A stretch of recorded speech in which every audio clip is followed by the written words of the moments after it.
Hello everyone, welcome to course study on solid mechanics. In today's lecture, we are going to discuss the concept of shear stress distribution in beam. Shear stress distribution means how the shear stress varies across the section of the beam that we are going to discuss in today's lecture. Now, consider a beam which has a hinge support at one end and a roller support at other end, and it has a length equal to L. The section of the beam is a rectangular section which has width equal to B and depth equal to D. This particular beam is subjected to UDL W kilonewton per meter. It is subjected to UDL W kilonewton per meter. Now, to derive the shear stress distribution in beam, concentrate on a small portion A, B, D, C of length dx of the beam which is loaded with UDL. Now, as the beam is loaded with UDL, the shear force and the bending moment, it varies at every point along the length of the beam.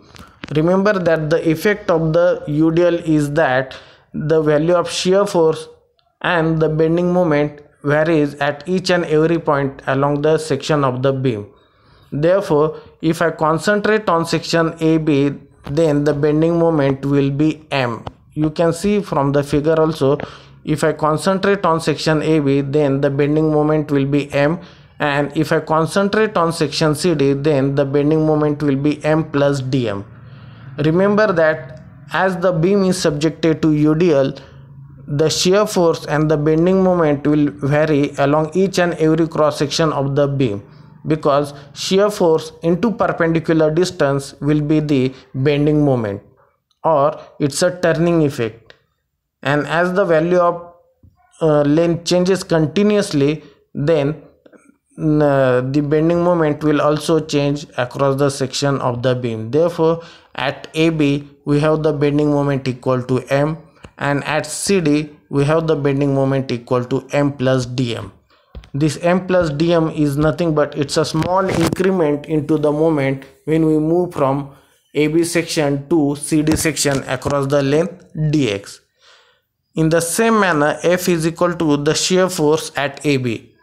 As discussed earlier, when a beam is subjected to UDL, it is also subjected to shear force and the bending moment, and there will be the variation across the section. Therefore, F is equal to the shear force at AB, and F plus df, a small increment into the shear force, is that value will be at CD, and I is nothing but the moment of inertia about the neutral axis. Remember that this is the neutral axis for the entire beam, and for the cross section also this is the neutral axis. Therefore, I will be the moment of inertia about the neutral axis.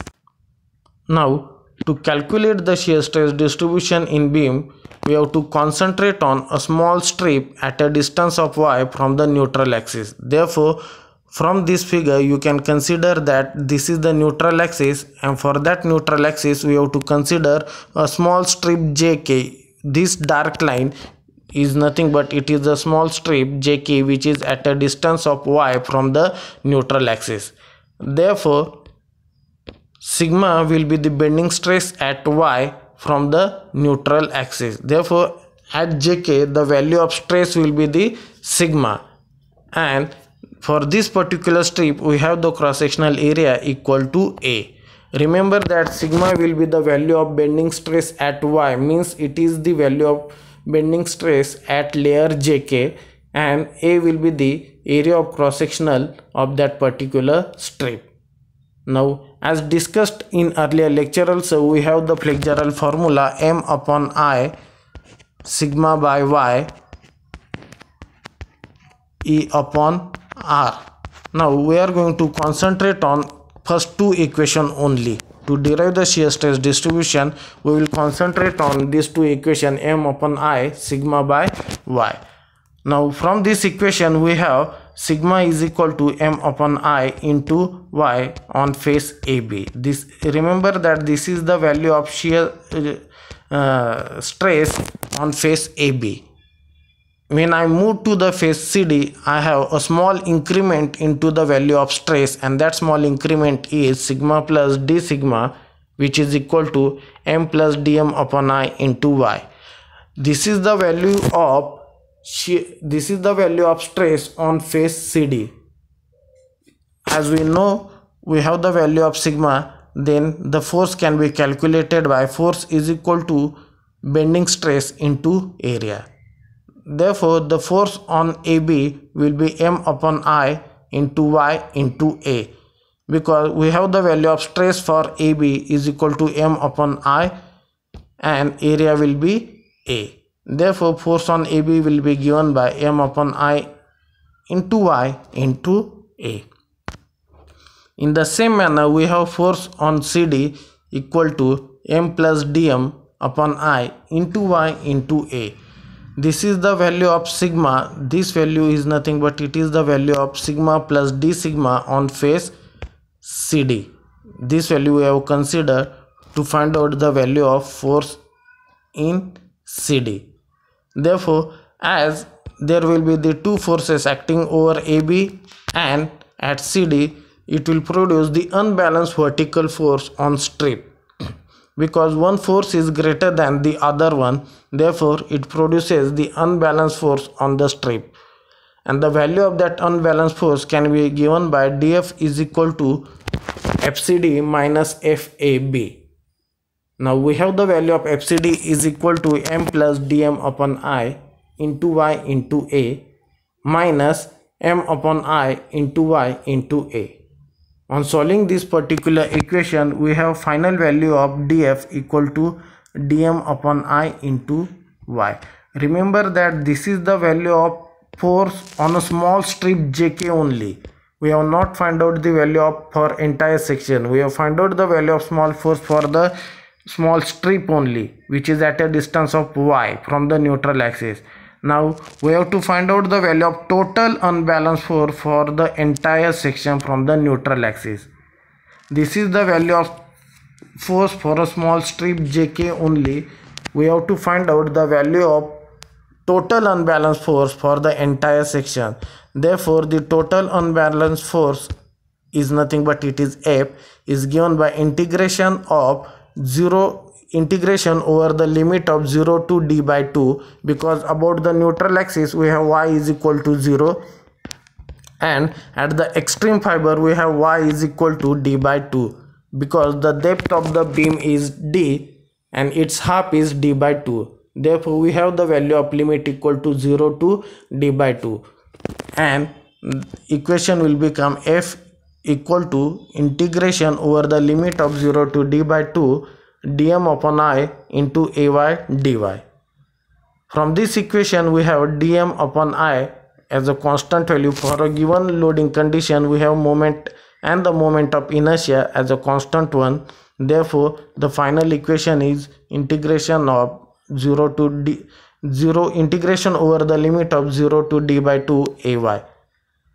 This is the sum of all the first moment of area for the entire section. Therefore, we will have final F is equal to dm upon I into ay bar, where ay bar is nothing but it is the first moment of area. As we have the value of force, now we are going to calculate the value of shear stress. Shear stress is nothing but total force upon cross-sectional area. Therefore, we have already found out the value of total force, which is given by dm upon I into ay. That value we are going to put into this particular equation. Therefore, we have tau is equal to dm upon I into ay bar upon cross-sectional area is dx into b. Remember that dx is nothing but it is the length of this section and b is nothing but it is the width of the section, and that width is perpendicular to the plane of the paper. It cannot be visible, but it is perpendicular to the plane of the paper. Therefore, after rearranging the equation, we have dm upon dx into ay bar upon ib. Therefore, tau is equal to fay bar upon ib, because all of you know that the change in moment along x direction is nothing but shear force. The change in moment about with respect to the change in length is nothing but the shear force. On putting dm upon dx equal to F, we have a final equation Fay bar upon Ib. This indicates that this is the value of shear stress across the section of the beam, Fay bar upon Ib. And from this equation we can observe that tau is inversely proportional to width b of the beam. Means as the value of width increases, the value of shear stress decreases, and as the value of width decreases, the value of shear stress increases. This is the value of width b. From this equation we have F is equal to shear force at the section under consideration.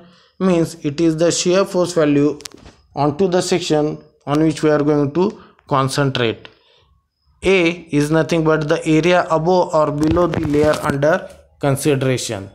Y bar is the distance of the centroid of area under consideration from the neutral axis, and B is the width, and I is equal to moment of inertia about axis xx. So in this manner we have discussed about the shear stress distribution in beam when it has a different cross sections.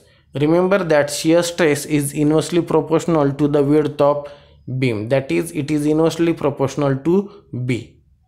So in the next lecture we will discuss about the concept of shear stress distribution in various cross section of the beam. So we will stop here. Thank you.